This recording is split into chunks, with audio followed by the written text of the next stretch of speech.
मैं मनीष वर्मा आप सभी का स्वागत करता हूं हमारे इस चैनल पे। दोस्त एसयूएल के अंदर यानी कि कॉलेज में सबसे बड़ा चैनल होने के नाते मैं हर साल आप सबकी हेल्प करता हूं। तो इस बार मैं आपको बताने वाला हूं कि कौन सा सबसे बेस्ट कोर्स रहेगा आप सभी के लिए और किस तरीके से आप DU एसयूएल के अंदर एडमिशन लो।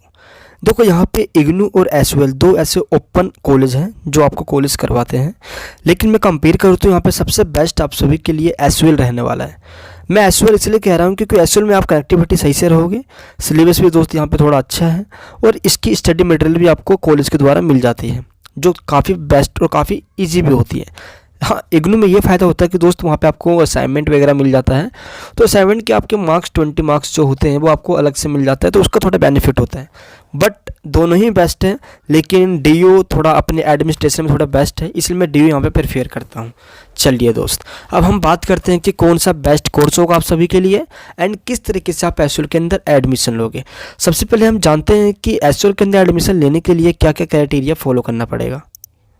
एसयूएल के अंदर बेसिकली 5 ऐसे कोर्स हैं जो एसयूएल करवा रहा है इस समय, तो उन 5 कोर्स में से किसी में भी आप एडमिशन ले सकते हो।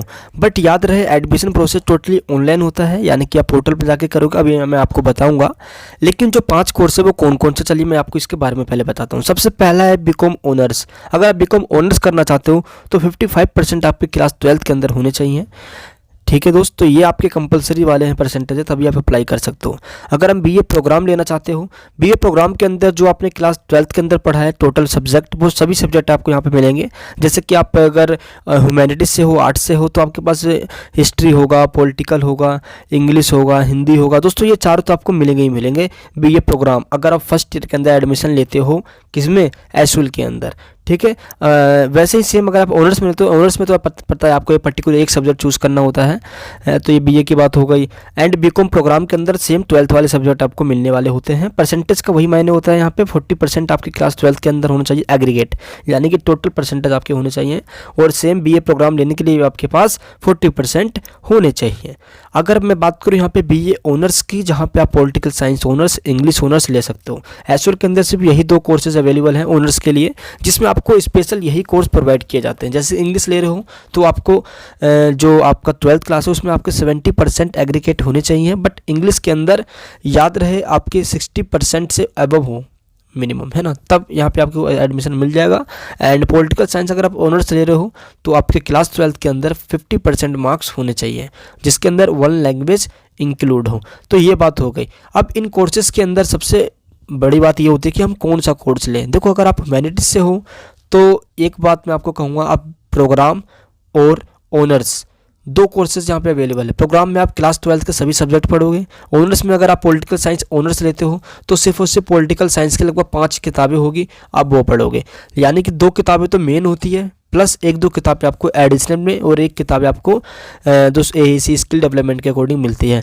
याद रहे यहाँ पे आप जो भी कोर्स ले रहे हो, अगर आप, मैं पहले BA वाले की बात बताता हूँ, तो इसमें क्या होता है कि आगे की सोच के हमें कोर्स लेना पड़ता है।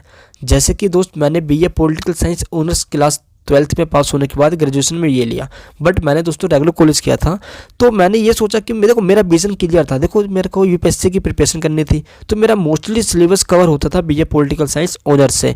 तो मैं इसी हिसाब से आपको भी कहूँगा कि आपके लिए क्या बेस्ट कोर्स होगा, ये आप डिसाइड करो कि आप आगे आपको बनना क्या। हाँ, इतना मैं आपको बता सकता हूँ, जैसे कि आपको टीचिंग लाइन में जाना है, सिविल सर्विसेज में जाना है ना, तो आप ऑनर्स लो। BA political science honours best course है, बहुत बेस्ट, अगर आप नॉलेज के पर्पज़ से बहुत अच्छे से पढ़ाई करना चाहते हो ग्रेजुएशन में। तो हाँ, अगर आप चाहते हो कि नहीं, मैं मतलब कि देखो, अगर आप प्रोग्राम ले रहे हो तो यहाँ पे क्या होगा, आपके पास पॉलिटिकल भी होगा, हिस्ट्री भी होगा, इंग्लिश भी होगा, हिंदी भी होगा, सेम एज इट इज़ आपके 12th वाले सब्जेक्ट यहाँ पे हो जाएंगे। तो यहाँ पे क्या होगा कि चैप्टर थोड़े अलग होंगे। जो ऑनर्स वाले बच्चे हैं उनका सिलेबस और प्रोग्राम वाले बच्चों के सिलेबस में थोड़ा सा डिफरेंस होता है, बट ऐसे कह सकते हैं कि ऑलमोस्ट सेम ही होता है, लेकिन इनके पास थोड़ा मतलब कि लेंथी इनको पढ़ना होता है। देखो, ऑनर्स है तो अगर आप टाइम दे सकते हो, अच्छे से पढ़ाई कर सकते हो, तभी ले मैं सजेस्ट करूँगा, वरना BA political science honours best course है। ठीक है दोस्त, तो बाकी आगे आप डिसाइड करें। ऑनर्स लेने के बाद आप टीचिंग लाइन आपके लिए खुल जाएगा।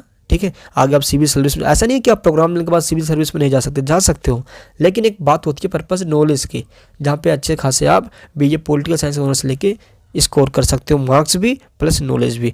ये बात तो होगा यहाँ पे। अगर आप इंग्लिश ऑनर्स ले रहे हो तो यहाँ पे मच बेटर है इंग्लिश ऑनर्स लेना, अगर आप 12th के बाद लेना चाहते हो। इंग्लिश ऑनर्स अगर आप पे ऑनर्स करते हो रेगुलर है तो और भी बेनिफिट होगा, क्योंकि यहाँ पे ओपन से कर रहे हो विदाउट गाइडिंग आपको, मतलब ऐसा होता है कि इंग्लिश ऑनर्स भी ले रहे हो प्लस कुछ अगर थोड़ी हेल्प मिली स्टडी में तो बेटर है। लेकिन एसयूएल के अंदर ऐसा कुछ भी नहीं है। वीकली क्लासेस सैटरडे संडे जो लगती है उसमें भी इतनी बात नहीं होती कि आप लेने के बाद आपको कोई फ़ायदा भी हो।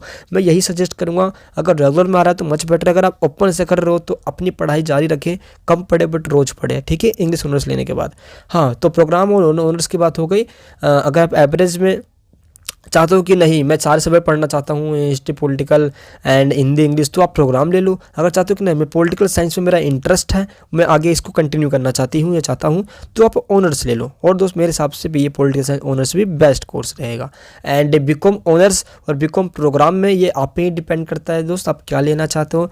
टीचिंग लाइन के लिए ऑनर्स सबसे बेस्ट होता है, वोकेशनल वगैरह। देखो यहाँ पे क्या होता है ना कि अगर आपने प्रोग्राम ले लिया तो प्रोग्राम के बाद ऐसा नहीं कि आप टीचर नहीं बन सकते, बट ऑनर्स के बाद ऑप्शन पूरे खुले हुए होते हैं, क्योंकि आप स्पेसिफिक उसी सब्जेक्ट के अंदर टीचर बनते हो जिस सब्जेक्ट में आपने ऑनर्स किया हुआ है। प्रोग्राम में आप ट्यूशन वगैरह पढ़ा सकते हो, लेने के बाद ये हो जाता है।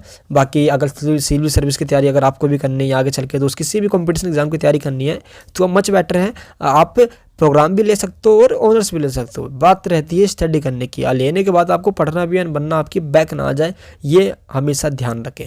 और हाँ, जो दोस्त आपका एडिशनल सब्जेक्ट होगा उसमें सोच समझ के लिए क्या लेना है। स्पेशली ये बात मैं बीए वालों को बताऊंगा, जैसे कि कई सारे लोग होते हैं जो 12th बैकग्राउंड उनका इकोनॉमिक्स का नहीं होता, वो इको ले लेते हैं फर्स्ट ईयर के अंदर आके, तो ऐसी गलती ना करें। जो आपका बैकग्राउंड रहा है आप वही ले, है ना, तो ये याद रहे। बट अभी तो सीबीसीएस सिस्टम हो चुका है। सीबीसीएस सिस्टम में क्या होता है कि आपको 2 सब्जेक्ट मेन मिलेंगे, है ना, एंड मैं उसमें बता रहा हूँ आपको प्रोग्राम में ऑनर्स में, एंड उसके बाद आपके जो होंगे एडिशनल सब्जेक्ट होंगे। तो एडिशनल में आपको ईवीएस मिलता है फर्स्ट सेमेस्टर के अंदर, है ना, सभी को ईवीएस मिलेगा। देन सेकंड सेमेस्टर के अंदर फिर आपको हिंदी मिलेगा। ऑप्शन होता है आप हिस्ट्री भी ले सकते हो, पॉलिटिकल साइंस ऑनर्स वाले बच्चे हिस्ट्री भी ले सकते हैं, है ना, हिंदी भी ले सकते हैं, और एडिशनल में ये होता है यहाँ पे ऑप्शन। तो परसेंटेज की बात हो गई, कोर्स की बात हो गई। आई होप कि आपको समझ में आ चुका होगा। बट ये याद रहे, आपको सिर्फ अपनी ही दिल की सुननी है कि नहीं। मैंने से आपको कोर्स के बारे में बताया कि ऑनर्स में आप स्पेसिफिक सब्जेक्ट पढ़ोगे और प्रोग्राम में आप 12th वाले सब्जेक्ट को कंटिन्यू करोगे, तो ये बात आप ध्यान रहे। चलिए अब हम बात करते हैं कि एडमिशन करना कैसे। सबसे पहले आपको गूगल पे आने के बाद यहाँ पे सर्च करना है आपको एसयूएल। क्या सर्च करना है यहाँ पे? एसयूएल। जैसे आप सर्च करते हो तो फर्स्ट लिंक पे आएगा, जैसे उसको क्लिक कर देना है। क्लिक करने के बाद दोस्तों आप देख सकते हो यहाँ पे एक आता है option new user and registered user. अगर आपने पहले ही ऑलरेडी रजिस्टर्ड कर लिया अपने आप को तो आप इस पर क्लिक करें। अगर आपने अभी तक रजिस्टर्ड नहीं किया तो आप न्यू यूज़र पर क्लिक करें। यहाँ पे क्लिक करने के बाद दोस्त ये पोर्टल ऑन हो जाएगा, और पोर्टल ऑन होते ही आपसे कुछ बेसिक डिटेल्स मांगी जाएगी।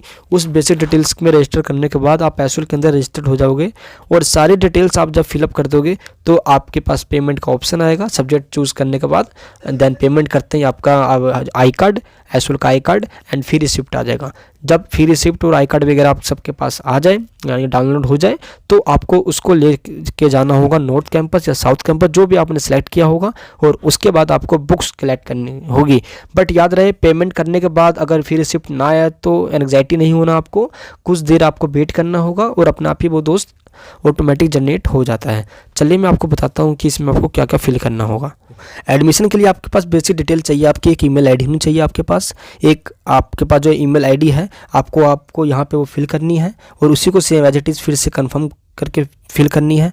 और आपका जो नाम है, एक्यूरेट नाम जो आपके 10th मार्कशीट के अंदर है, याद रहे 10th मार्कशीट में बता रहा हूँ, उसको फिल करनी है यहाँ पे, है ना। एंड आपके जो मोबाइल नंबर है, मोबाइल नंबर सही से डालें जो आपका ऑन रहे हमेशा, लगभग 3 सालों तक तो रहे भाई ऑन, क्योंकि आप 3 सालों तक अब इसमें रहने वाले हो। जेंडर के बाद यहाँ पे जो कैप्चा कोड डालना है, यहाँ पे जो आपको शो हो रहा है, देखो SFOWO यहाँ पे सिलेक्ट हो रहा है, आप इसको सेम यहाँ पे आपको फिल करना है। इसमें फिल करने के बाद आपको सेव करना होगा। रजिस्टर्ड होने के बाद आपके पास यूज़र आईडी और पासवर्ड आपके इस दिए गए नंबर पे एक मैसेज के रूप में आएगा, जो आपने यहाँ पे नंबर फिल किया होगा। एंड उसके बाद आपको इसमें क्लिक करके अंदर जाना है, और वहाँ पर जाने के बाद सारी डिटेल्स फिलअप करना है। दोस्तों मैंने आपको बता दिया, आपकी देखो यहाँ पर 10th की मार्कशीट, 12th की मार्कशीट, 12th के अंदर आपका प्रोविजनल हो गया, करेक्टर हो गया, माइग्रेशन सर्टिफिकेट हो गया। माइग्रेशन यहाँ पे कंपलसरी नहीं है, बट प्रोविजनल करेक्टर सर्टिफिकेट चाहिए आपके पास। एंड आपका आधार कार्ड हो गया, फोटो हो गया, फोटो पे आपका नाम, डेट ऑफ बर्थ लिखा हो तो बेस्ट रहे, एंड आपकी सिग्नेचर। इतनी चीज़ दोस्तों लगनी ही लगनी है। हाँ, एक बैंक की पासबुक की आपकी फ़ोटोकॉपी लगेगी। बाई चांस अगर कोई फी रिफ़ंड होना हो या कोई भी चीज़ होना हो तो वो दे दिया जाता है। तो आपको एक वहाँ पे अपना पासबुक का जो फ्रंट साइज़ है उसको भी अपलोड करना होता है। इतना कुछ करने के बाद आपको जो देन आप सब्जेक्ट सेलेक्ट करो जो जो आपको सब्जेक्ट वहाँ पे लेना है, एंड उसके बाद आप फ़ी दो। देखो फ़ीस की जो डिटेल्स है मैं आपको बता देता हूँ। 3500 से फ़ीस इसकी स्टार्ट है। अगर आप ओनर से ले रहे हो तो 3630 के आसपास इसकी फ़ीस लगती है, यानी कि 3500 से लेकर 4000 के अंदर अंदर इसकी फ़ीस है। इससे ज़्यादा नहीं है फ़ीस, 3500 से लेकर 4000 के अंदर ही अंदर है। 3500, 3600, 3700, बस, इससे ज़्यादा फ़ीस नहीं है। ये आपको फ़ीस इस समय ही पे करनी होगी। पे करते ही रिसिप्ट मिल जाएगी आपको, आई कार्ड और फ़ी रिसिप्ट। कोई दिक्कत आती है एडमिशन के रिगार्डिंग तो आप जो डिस्क्रिप्शन में फ़ोन नंबर दिया गया है वहाँ पे आप कॉल कर सकते हो या व्हाट्सअप कर सकते हो और हमारी टीम से बात कर सकते हो। दोस्त, इस चैनल पे मैं कॉलेज के सभी बच्चों को पढ़ाता हूँ फ्री ऑफ कॉस्ट, तो आप चैनल को सब्सक्राइब करके वीडियो को थोड़ा लाइक करें। अभी सभी अपने दोस्तों के पास थोड़ा शेयर करें इस इन्फॉर्मेशन को, ताकि सब लोग इससे जुड़ सके। आगे आने वाली वीडियो में अगर कोई भी आपको दिक्कत होती है तो मुझे बताएं, मैं आपके सभी डाउट्स को क्लियर करूँगा। चलिए दोस्तों, मैं मिलता हूँ नेक्स्ट वीडियो में। जब तक के लिए जय हिंद, जय भारत।